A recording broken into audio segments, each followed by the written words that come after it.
From the Weather NorCal Command Center, this is your evening update. Dennis's Heating and Air Conditioning is Northern California's premier heating and air conditioning contractor. From residential housing, large commercial projects, installation to repair, sheet metal fabrication, and everything in between, we are your go-to heating and air conditioning specialist. Well, good evening, everyone. You know, typically we talk about the type of format that I like to do here, and that is kind of help really give you just a quick forecast so you can really get a general idea of what to expect over the next day or so. But there's a lot going on. Number one, there's information that I think everybody needs to know, and on top of that, we got a lot of plans this week, especially as we go into the weekend. We've got Easter Sunday coming up, so a lot of you might want to keep watching and following what's going on here as we get closer to Easter Sunday. So let's take you through the headlines to start off with. Now, for everyone, I expect the rain to return across the board by Wednesday. This is when some of the rain kicks in, but on top of that, looking at the chance for some thunderstorms and gusty winds as that first push comes on through on Wednesday. Now, we're also looking at off and on showers through the weekend with snow levels on average between 4,000 and 5,000 feet. We're getting to that time of the year, it's spring, you know, those snow levels start to kind of get a little bit higher here. And Easter Sunday, last week, it looked like there's a chance it would be dry. Now this week, I'm seeing better potential for at least a chance for some showers. Nothing heavy at this point is what it looks like, but I don't think we can, with complete confidence, say that it'll be a dry Easter Sunday. Keep watching the forecast here in the days to come because we'll get a better handle on whether or not it will rain on Easter Sunday. Here's your neighborhood forecast for tomorrow. Just kind of quick glance. It should be dry for everyone tomorrow. Temperatures in the valley in the mid-60s. For Trinity County, around 60. Now for the North Coast and in the mountains, I'm expecting temperatures for the most part to be in the low to mid-50s. And as I mentioned, should be looking at dry conditions as well. Now this should give you a good perspective of what to expect if you're just looking to go through the day tomorrow. But keep watching if you want to get a little bit deeper here. We'll take a look at the next few days and then extending on into your Sunday as well. All right, so here's your future cast. 10 o'clock tonight, there still may be enough instability to the north and east that we could see a stray shower, even a snow flurry, say above 5,000 feet. But by tomorrow, it's dry. It'll be dry through noon. Now, just some clouds in the higher elevations, dry conditions, and mainly sunny for the valley to start off. But those high clouds will begin to filter in for the second half of the day tomorrow, but still dry for everyone on Tuesday. Now, by Wednesday morning, we're beginning to see the first signs of that rain kick in by about 6 a.m. Light showers for Trinity County, western Siskiyou County, and westward to the north coast. But the main cold front is still off toward north and west on Wednesday with snow levels between 4,000 and 5,000 feet. Now we take you into your Wednesday around noon. The main cold front now beginning to kind of push closer to the valley, but heaviest rainfall to the north and west. We could also be looking at the potential for thunderstorms, and keep in mind the winds are picking up at this point as well. But snow levels between 4,000 and 5,000 feet, fairly high snow levels.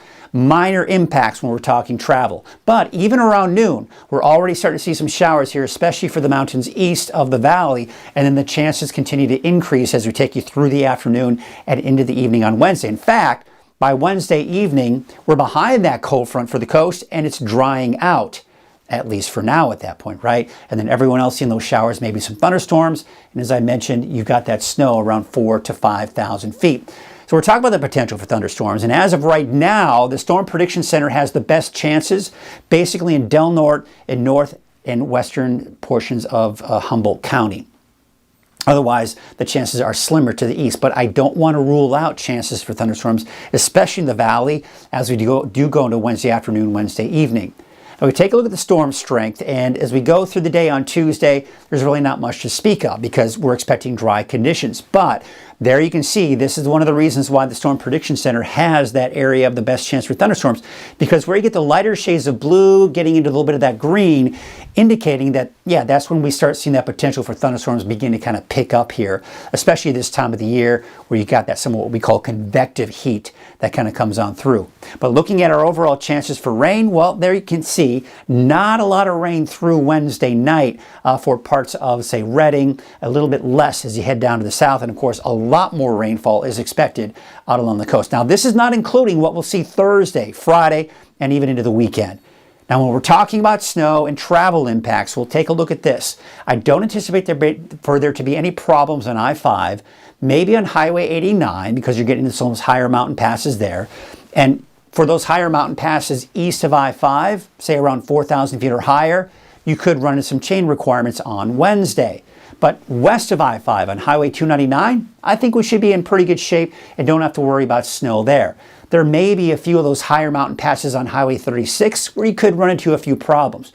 But overall, we're talking limited to minor impacts when it comes to chain requirements and snow in general impacting your travel. Now look at the winds for tomorrow. A little breezy, about 10 to maybe 15 miles per hour, but it's Wednesday. As that cold front passes through on Wednesday morning, you're seeing those gusts 20 to even upwards of 40 miles per hour along the coast, and especially central Siskiyou County and Shasta Valley.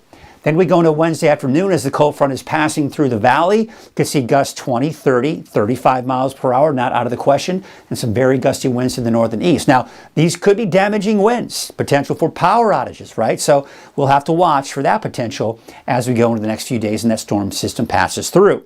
So we look at all of the activity that we have over the Pacific here, and it's heading our way.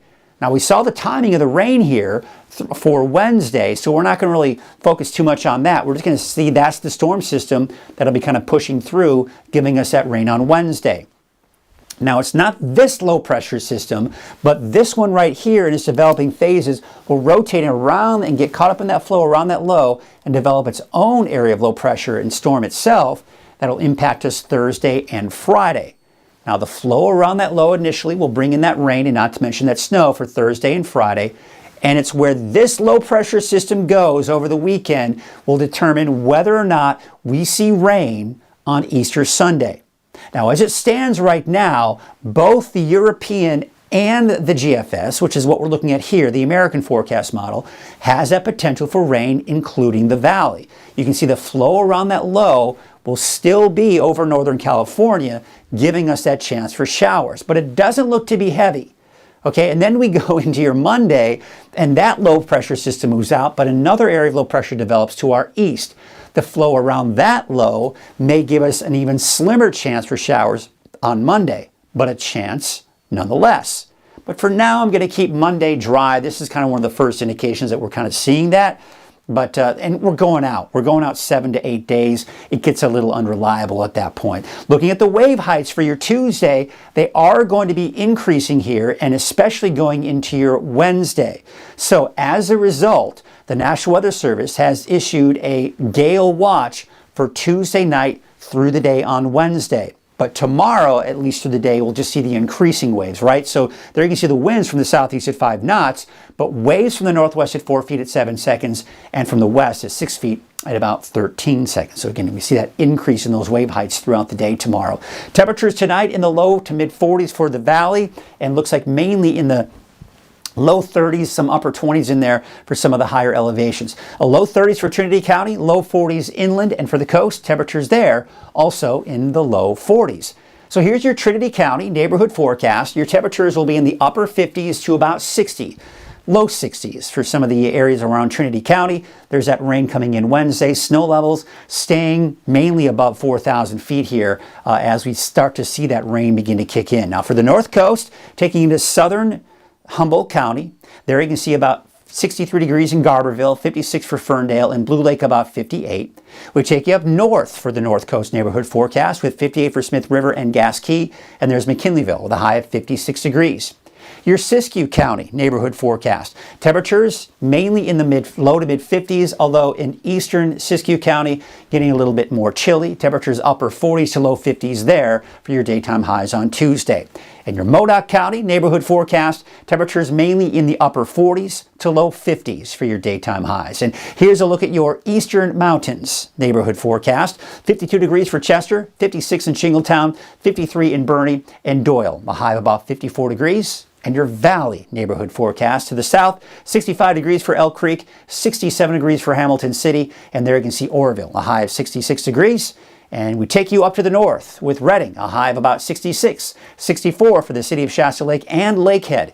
Whiskeytown about 61, and Palisadro, a high of 66 degrees. So there's your 7-day forecast for Redding. There are those showers coming in on Wednesday, off and on for Thursday through the weekend. Now, you'll notice I've got the raindrops at least through Saturday, and I've at least got the wording in there for a chance for showers on Easter Sunday, and an even slimmer chance on Monday. In fact, I'm not even putting the wording in there just yet, and it may even be warmer with highs back into the low 70s.